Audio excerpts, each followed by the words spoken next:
The results from my DNA genealogy test shattered everything I thought I knew about my life. My family, the Antonovs, always boasted proud Russian heritage. My grandparents on both sides of my family migrated from the USSR when they were children. My father always told me the stories of his grandfather, Maxim Antonov, who migrated to the United States with his family, only $6.55 in his pocket. However, we knew very little past Maxim. With all of these new DNA genealogy tests now readily available, I thought it would be fun to surprise my parents by getting a better picture as to our ancestry. I secretly purchased a test kit and sent in my sample. Some 6 weeks later, my heart jumped when I saw the notification that my results were ready to view.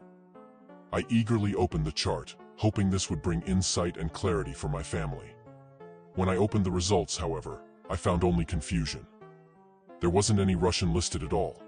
I showed 62% Scottish, 11% Welsh, 10% German, 8% Italian, 5% Arabic, and 4% Indigenous American.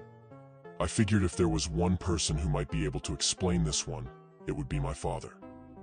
My father was rarely a person to be quick to anger, but when I showed him the results, he lost his damn mind.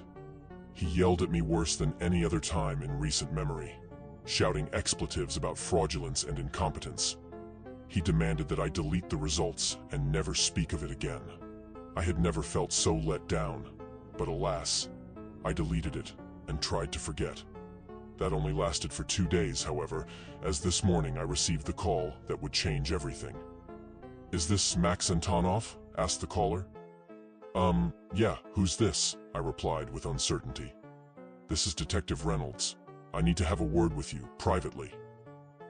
I was concerned, but my parents weren't home, so I hopped on my bike and pedaled to the station. The officers were very kind, too kind. I could tell something was off. "We need to talk to you about your DNA test," said Detective Reynolds. "Your profile matches a murder victim in a cold case. I really don't know how to explain this to you, but that victim could be your mother." "That's not possible," I assured him. "My mother is alive and well."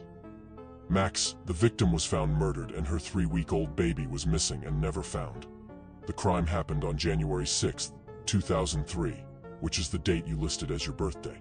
Look, I know this is a lot, but we'd like to take your fingerprints so we can compare them to the fingerprints on the birth certificate of the missing baby." All I could do was nod. Hours passed as I waited for results. They said they were rushing, but it felt like days. Finally, Reynolds came into the room. He put his hand on my shoulder and gave me a pitiful look. "Son, I'm sorry to say it's a match.